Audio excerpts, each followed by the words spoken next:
주님을 보기 때문에 그 어려운 문제점이 주님의 그 빛에 묻혀진다라는 것입니다.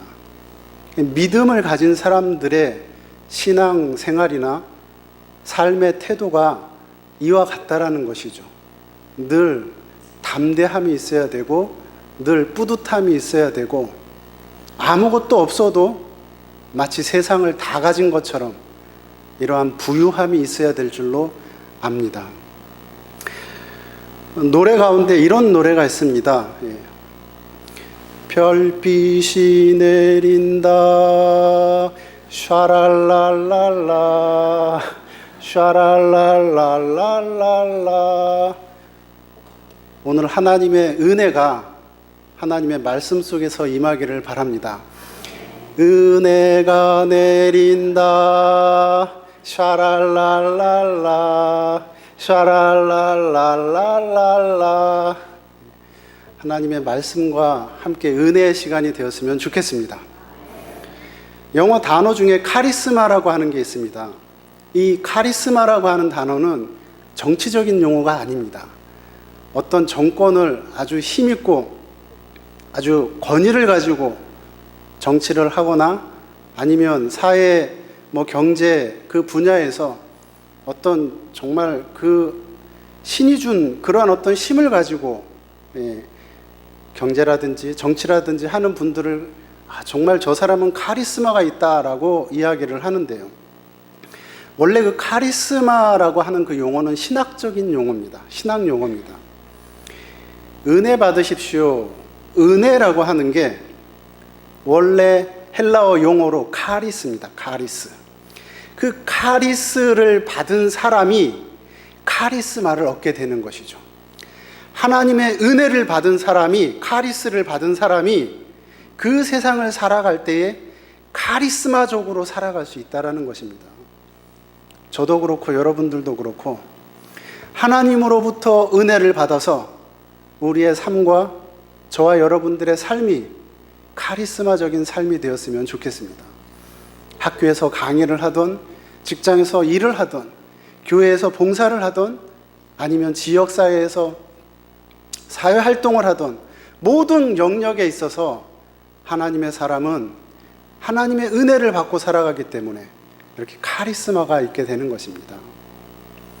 오늘 제가 여러분들에게 전해주고 싶은 말은 종교개혁의 원리입니다. 우리가 왜 이 자리에서 설교를 해야 되고, 왜 이 자리에서 설교를 들어야 되고, 왜 이 자리에서 예배를 드려야 되는지 종교개혁의 원리에 대해서 이야기를 하려고 합니다. 우리 개신교는 카톨릭과 다릅니다. 중세 때 카톨릭에서는 면죄부라는 것을 판매를 했죠. 혹여 여러분들이 로마에 가신 적이 있을지 모르겠는데, 로마에 가면 로마에 페트로 성당이라고 하는 교회가 있습니다. 엄청나게 아주 그냥 으리으리하게 잘 지어놨죠. 그냥 그 앞에만 가면 그냥 그 위압감에, 삼성교회도 정말 잘 지어놨는데 왜 2층에는 사람들이 없습니까? Why? 그 전에 왔을 때 설교했을 때는 2층에도 가득 찼던 것 같은데 그새 한 1년 사이에 2층에는 사람들이 없네요. 2층에도 차고 넘치기를 축원합니다. 그 로마에 있는 그 성당 앞에 가면 그만큼 으리으리하게 정말 교회를 잘 지었죠. 그 교회를 짓느라고 카톨릭 교회가 부채에 시달리게 되는 것입니다. 그래서 묘안을 짰죠. 면죄부라고 하는 것을 써서 그걸 판매하기 시작합니다. 면죄부라고 하는 게 별게 없어요. 그냥 종이 쪽지 하나예요. 페이퍼예요. 그 페이퍼에다가 당신의 죄를 사해 주노라 이렇게 적어놓고 그걸 돈을 받고 팔게 되는 거죠. 그 면죄부를 사면 지옥에서 천국으로 옮겨가는 겁니다. 루터가 생각할 때에 당시에 루터는 카톨릭 신부였습니다. 근데 그 당시에 루터는 대학교 교수였고 박사 학위를 받은 비텐베르크 대학의 교수였던 것입니다. 성경에 대해서 누구보다도 더 많이 알고 제대로 알고 있었던 신학자였던 것이죠. 그런데 그 루터가 성경을 보고 깨우침이 있었는데, 아하, 우리 기독교는 돈 가지고 구원을 받는 게 아니다. 돈 갖고도 못 가요, 하나님 나라. 우리 기독교는 돈 갖고 천국에 가는 게 아니다라고 루터가 가르치기 시작했던 것입니다. 그 면죄부를 사면, 면죄부를 산 본인뿐만 아니라 면죄부를 많이 사면 많이 살수록 일가 친척까지도 지옥에서 천국으로 옮겨준다라고 하는 그러한 가톨릭의 잘못된 가르침에 1517년 10월 31일 날 비텐베르크 성당 앞에다가 95개의 방방 문서를 딱 걸쳐놓고 종교 개혁을 일으키기 시작한 겁니다. 우리 개신교는 가톨릭과 그 점에 있어서 다릅니다. 오늘날의 가톨릭은 물론 면죄부 판매를 더 이상 하고 있지는 않죠. 그러나 그 기본적인 신학적인 그 노선은 아직도 가톨릭은 포기하지 않고 있습니다. 예수님 올 때까지 가톨릭은 포기 안 할 겁니다. 그게 뭐냐? 가톨릭의 구원 사상에 있어서의 기본적인 그 백그라운드는 공로 사상입니다. 그 공로 사상이 뭐냐? 열심히 예배 드리고, 열심히 착한 일 하고, 열심히 하나님 섬기고, 그러면 구원을 얻는다라고 하는 그 백그라운드가 있는 것입니다. 그러나 상대적으로 우리 개신교는, 그것도 틀린 말은 아니지만 그것만 가지고는 부족합니다 라고 주장하는 게 우리 개신교입니다. 우리는 오직 은혜로 구원을 받습니다, 이겁니다. 그래서 루터가 했던 말이 있죠. 솔라 그라치아. 이 솔라 그라치아는 오직 은혜, 영어로 하면 only grace 또는 grace alone, 오직 은혜로만 구원을 받게 되는 것이 바로 우리 개신교의 강점인 것입니다. 거기서부터 시작하는 것이죠. 돈 가지고 구원받는 게 아니라 또 하나, 두 번째는 오직 믿음을 가지고 구원을 받는다, 이겁니다. 루터가 주장했던 두 번째 원리가 솔라 피데입니다. 이건 중요하니까 우리 한번 따라해 보도록 하겠습니다. 솔라 피데, 솔라 피데, only faith라고 하는 것입니다. 오직 믿음, faith alone, 오직 믿음, 그 어떤 것 가지고, 우리의 어떤 공로 가지고 구원을 받을 수 없고, 오직 믿음, 그리스도의 공로, 그것으로 우리는 구원을 받게 된다는 것입니다. 같은 공로주의를 해도 가톨릭은 인간의 공로를 앞세우는 반면 우리 개신교는 그리스도의 공로를 앞세운다라는 것입니다. 이게 중요한 것이죠. 또 하나는 가톨릭은 하나님의 말씀이니 성경 외에 외경 또는 위경, 이러한 것들을 성경과 버금가게 믿고 가르치고 있는 것이죠. 가톨릭은 그렇기 때문에 하나님의 말씀인 성경과 전통을 동일시 여기는 것입니다. 가톨릭의 가르침은 교황의 말씀이라고 하는 것은 곧 하나님의 말씀인 성경과 동등하다라고 가르치는 것이죠. 교황의 말은 심지어는 무오하다, 아무 흠이 없다, 성경이 무오한 것처럼 교황의 말은 아무 무오하다, 흠도 없고 잘못이 없다라고 가르치는 것이 가톨릭의 가르치는 것이죠. 그러나 우리 개신교는 그렇지 않죠. 아무리 담임 목사님이 훌륭하고 아무리 담임 목사님이 영성이 있고 그래도 원죄 아래에 있는 사람들인 것이죠. 아무리 담임 목사님이 존경스럽고 사랑스럽고 정말 예수님 다음으로 흠모할 만한 그러한 믿음을 소유하고 있더라 할지라도 우리는 가톨릭에서 주장하는 것처럼, 가톨릭의 교황이 잘못이 없다라고 하는 것처럼 목사들이 잘못이 없다라고 하는 것은 아닌 것이죠. 오직 우리에게 있어서 무흠하고 온전한 것은 오직 여러분들 손에 들려있고 저의 손에 들려있는 하나님의 말씀뿐인 것입니다. 이게 루터가 가르쳤던 종교개혁의 원리가 되는 것입니다.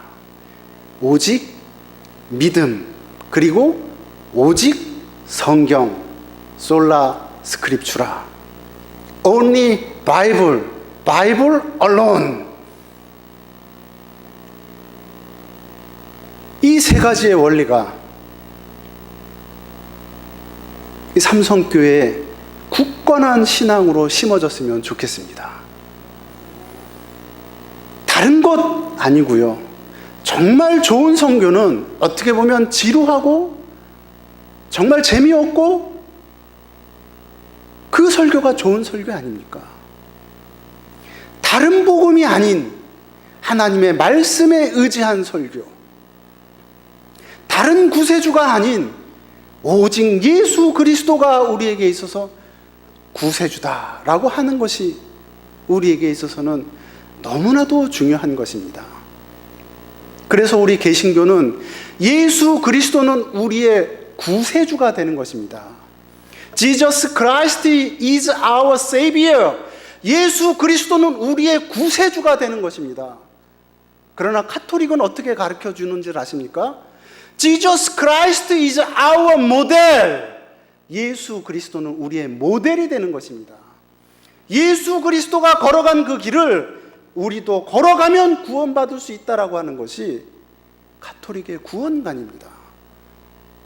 그러나 우리 개신교는 예수 그리스도는 우리의 모델이 아닙니다. 우리의 구세주입니다. 우리의 구속주입니다. 만약에 예수 그리스도가 우리의 모델이 된다고 하면 저도 그렇고 여러분들도 그렇고 날마다 십자가에 매달려야 되는 것이죠. 예수님이 십자가에 못 박히시고 죽으시고 부활하신 것처럼 우리도 매일매일 못을 받고 가시면류관을 써야 되는 것이죠. 그러나 그런 번거로움을 하나님께서 싹 없애주신 것이죠. 단번에 없애주신 것이죠. 왜냐? 예수 그리스도는 우리의 모델이 아니라 우리의 구세주가 되시기 때문인 것이죠. 우리는 그 사실을 믿기만 하면 우리는 구원을 얻게 된다라는 것입니다. 우리는 그 사실을 믿기만 하면 하나님의 자녀가 되는 권세를 주신다라고 성경의 가르침이 있는 것이죠.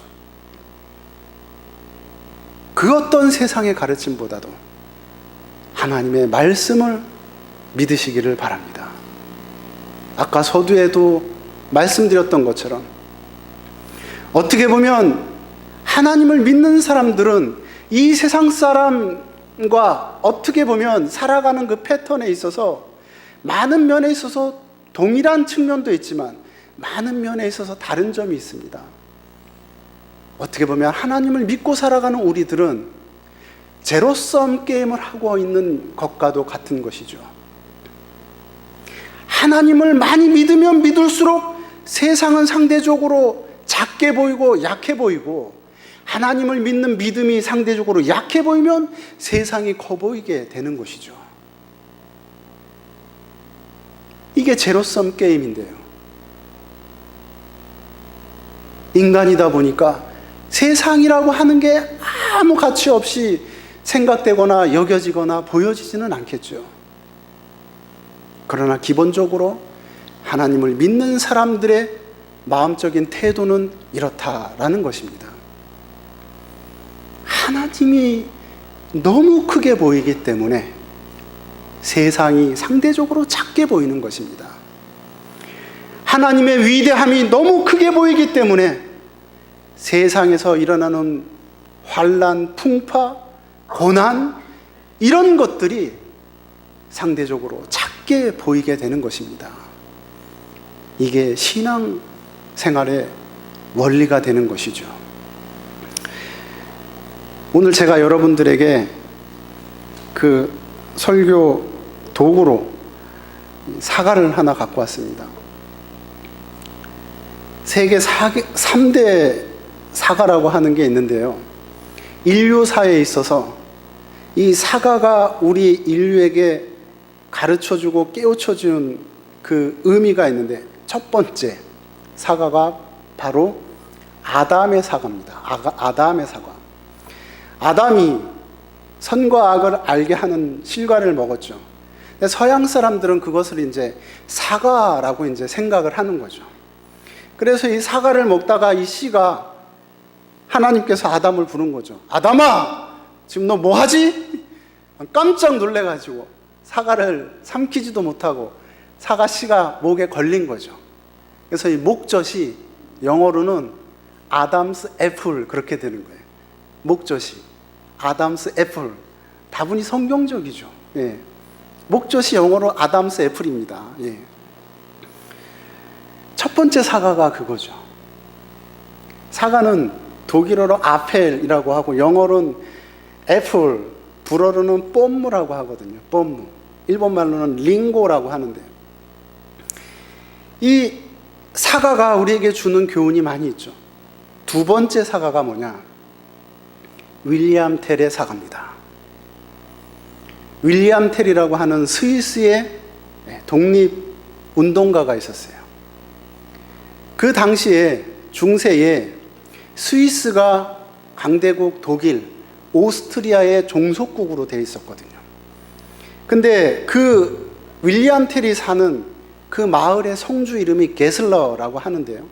이 게슬러라고 하는 성주가 마을 입구에 나무에다가 자기 모자를 걸어놓고 그 마을을 들어갔다 나갔다 하는 사람들을 향하여서 다 그 앞에서 절을 하도록 한 겁니다. 근데 윌리엄 텔이 무심코 거기를 그냥 지나간 거죠. 인사도 없이. 그냥 군사들이 와서 윌리엄 텔을 잡는 겁니다.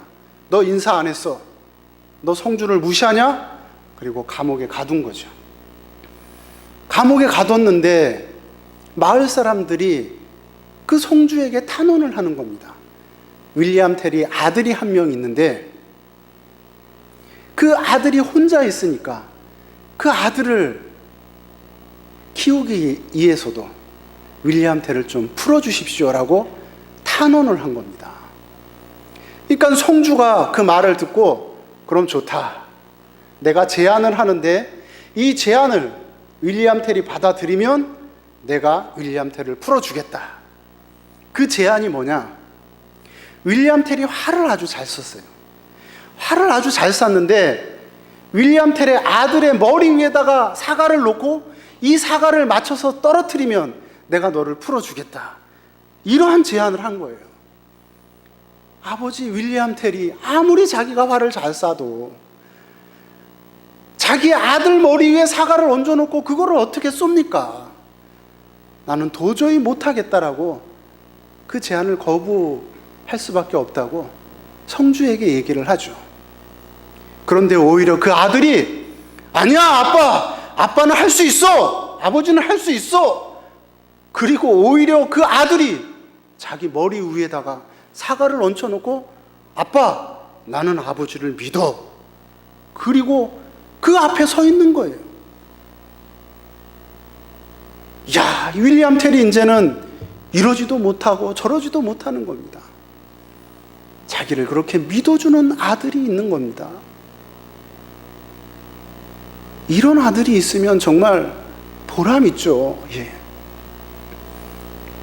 요즘 신문이나 언론을 통해서 가족이 깨어지고 있는데 이런 아들이 있으면 정말 보람이 있죠. 예. 아버지의 이름을 빛나게 하는 것이죠. 아버지가 오히려 그 아들의 말에 용기를 얻어서 활시를 당깁니다.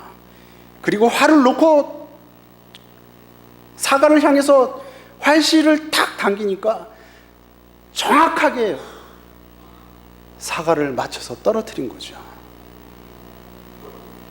그래서 스위스가 독립을 하게 되고 윌리엄 텔이 그 감옥에서 풀어지게 되는 것입니다. 예수님과도 어떻게 보면 닮은 꼴이죠. 이삭과도 어떻게 보면 닮은 꼴이죠.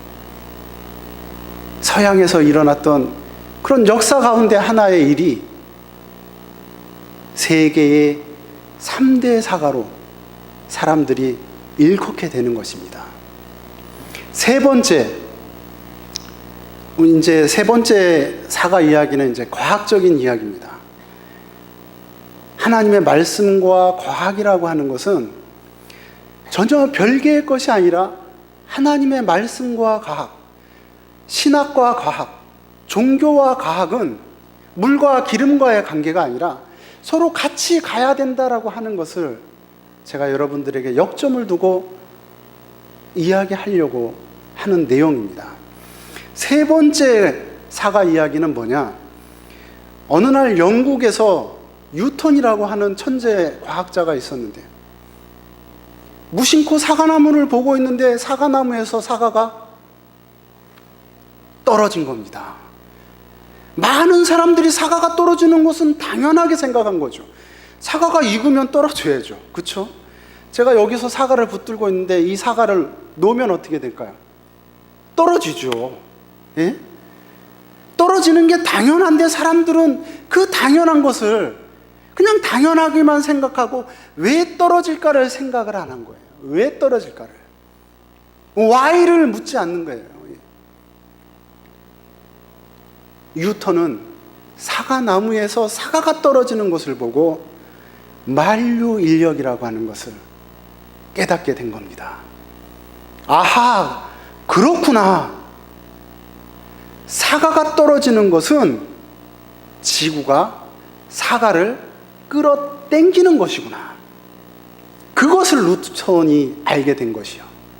그럼 만류인력이라고 하는 것을 그 당시에 17세기에 영국을 비롯해서 유럽 전 지역에 발표하게 됩니다. 만류인력이라고 하는 것은 모든 물질은 서로 끌어당기는 힘이 있다라는 거예요.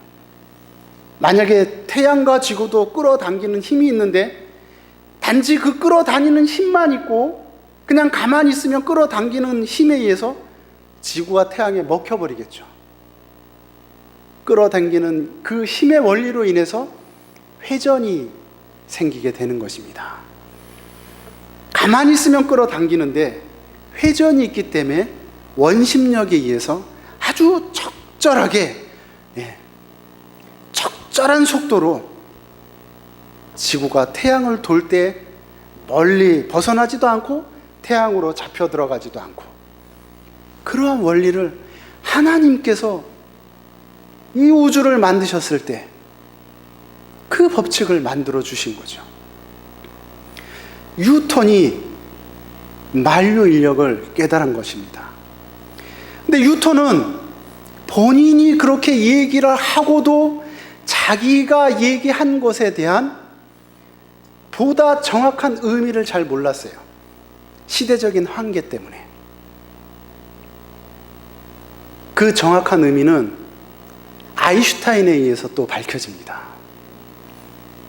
아인슈타인은 또 어떤 생각을 했냐 그러면 여기서 사과가 떨어지면 떨어진 것이죠. 우리의 시야에는 분명히 사과가 일방적으로 떨어진 것으로 보이죠. 그렇게 느껴지죠.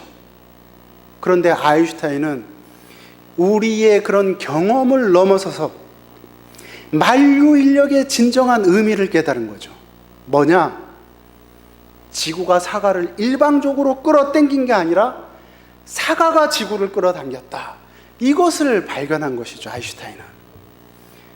그런데 우리의 눈에는 마치 사과가 일방적으로 떨어진 것으로만 보여지고 생각되게 되는 것이죠. 왜냐? 워낙 질량 차이가 많기 때문에. 워낙 질량 차이가 많기 때문에 사과가 지구를 끌어당기는 그것은 우리 눈에, 우리 느낌에, 우리의 어떤 경험 속에, 익스피리언스 경험 속에 보여지지가 않는 것이죠. 그런데 그것을 아인슈타인이 발견해낸 것이죠. 정말 위대한 학자죠. 우리 삼성교회 청년들, 우리 삼성교회 자제들 중에, 어린 아이들 중에 뉴턴과 같은, 아인슈타인과 같은 이러한 원리들을 깨닫게 되고 이 사회에 가르쳐 줄 수 있는 그러한 자들, 그러한 지도자들이 많이 배출되기를 축원합니다. 오늘 본문 말씀에 한번 보겠습니다. 마태복음 16장 13절부터 한번 보겠습니다. 예수께서 빌립보 가이사라 지방에 이르러 제자들에게 물어 이르시되 사람들이 인자를 누구라 하느냐? 이르되 더러는 세례 요한, 더러는 엘리야, 어떤 이는 예레미야나 선지자 중에 하나라 하더이다. 이르시되 너희는 나를 누구라 하느냐? 16절은 같이 읽겠습니다. 시작. 시몬 베드로가 대답하여 이르되 주는 그리스도시요 살아계신 하나님의 아들이시니이다. 이 고백이 바로 교회의 근간이 되는 고백이 되는 것입니다. 교회는 이 고백 위에 세워져야 되는 것입니다. 물론 건축을 할 때도 돈이 필요하죠. 이런 자재도 필요하고 사람들의 노력도 필요하고 여러 가지가 필요하겠죠. 그러나 교회의 근본은 베드로가 고백했던 주는 그리스도시요 살아계신 하나님의 아들이시니이다. 이 고백 위에 교회가 세워져 가는 것입니다. 계속해서 그 다음 구절을 보겠습니다. 예수께서 대답하여 이르시되 바요나 시몬아 내가 복이 있도다. 이를 내게 알게 한 이는 혈육이 아니요 하늘에 계신 내 아버지시니라. 또 내가 내게 이르노니 너는 베드로라. 내가 이 반석 위에 내 교회를 세우리니 음부의 권세가 이기지 못하리라. 베드로의 그 고백을 듣고 예수님께서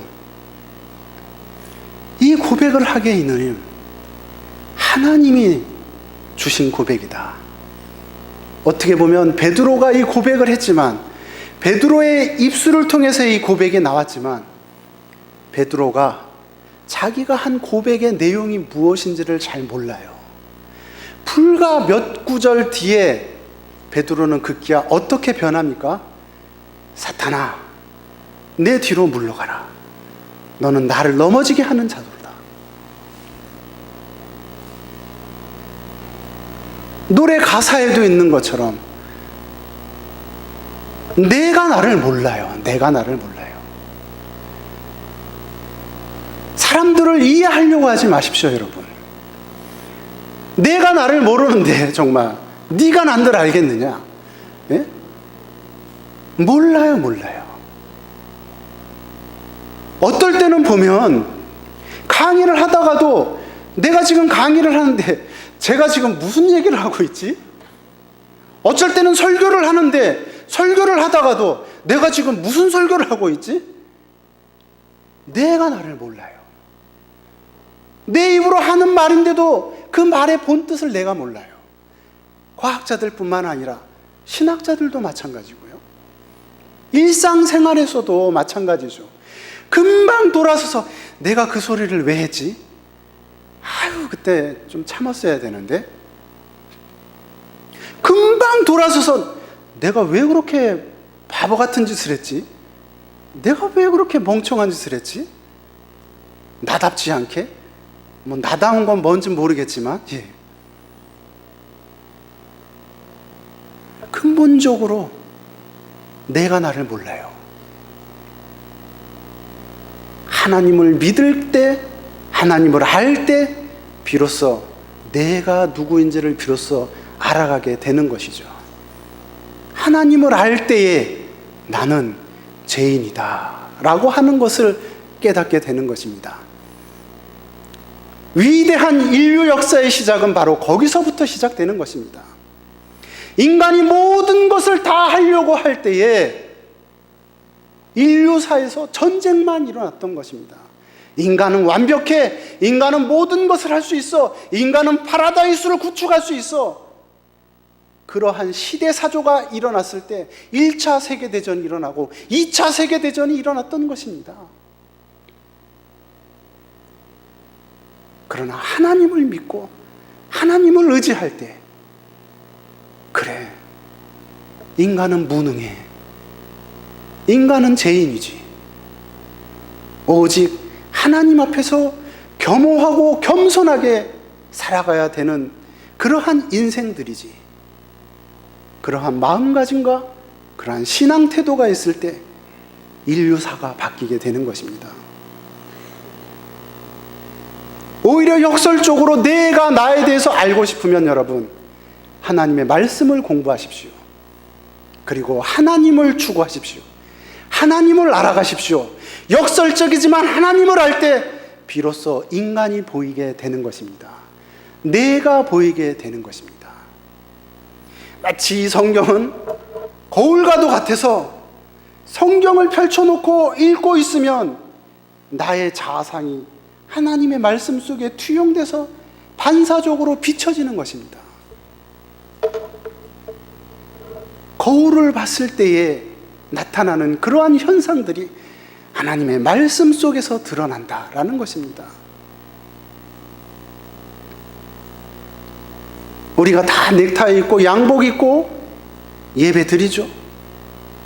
레이디 앤 제너맨 말 그대로, 마이네 다메 온트 헤른, 신사숙녀 여러분, 이렇게 예배 드리는 것 같지만 우리의 본성, 우리의 그 심성에는 얼마나 타락된 본성들이 득실득실 거리는지요. 그렇기 때문에 내가 나를 알기 위해서도, 인간이 무엇인지에 대해서 알기 위해서도 우리는 하나님의 말씀을 알아야 되고 하나님을 알아야 될 것입니다. 언젠가도 설교 시간에 말씀드렸는데요, 하나님의 말씀은 읽는 게 아니죠. 하나님의 말씀은 먹는 것입니다. 성가곡 중에 이러한 성가곡이 있죠. 생명의 양식. 그 생명의 양식이라고 하는 그 제목이, 원래 오리지널 제목은 이렇습니다. 파니스 앙겔리쿠스. 직역을 하면 파니스는 빵이거든요. 빵. 앙겔리쿠스, 천사. 천사들의 빵이죠. 천사들이 먹을 수 있는 그 빵을, 그 영적인 빵을 하나님께서 우리에게 주신 겁니다. 세상의 음식은 먹으면 먹을수록 죽지만 하나님의 말씀은 먹으면 먹을수록 생명이 있고 영생이 솟아나고 구원이 있고 거듭나게 하고 하나님께로 가깝게 이끌어 갈 것입니다. 파니스 안겔리쿠스 피파니 호미눔 타파니 켈리쿠스 푸기 리스테르미눔 오레스 밀라빌리스 만두카토미눔 파우페 체르부센 후밀리 파우페 체르부센 후밀리. 생명의 말씀이라고 하는 거에 오리지널 노래가 이런 것이죠. 하나님의 말씀을 열심히 먹고 그 말씀의 에너지를 가지고 하나님의 나라를 더욱더 하나님 나라답게, 또 삼성교회를 이 지역사회에 정말 삼성교회가 있어서 참 좋다, 이 지역사회가 삼성교회가 있어서 참 부유하다, 삼성교회로 인해서 정말 살맛나다, 이러한 좋은 소식들이 많이 들려지기를 축원합니다. 기도드리겠습니다. 사랑의 하나님, 감사합니다. 주는 그리스도시요 살아계신 하나님의 아들이시다라고 하는 이 고백이 우리들의 고백이 되게 하여 주시옵소서. 2000년 전의 베드로의 고백이 시간을 초월하여 오늘 우리들의 고백이 되게 하여 주시옵소서. 이 고백을 통하여서 예수 그리스도로 인하여서 칭찬 듣게 하시고 교회의 열쇠를 받게 되는, 천국의 열쇠를 받게 되는 놀라운 역사가 이 지상교회에서 이루어질 수 있도록 인도하여 주시옵소서. 주 예수 그리스도 이름으로 기도드리옵나이다. 아멘.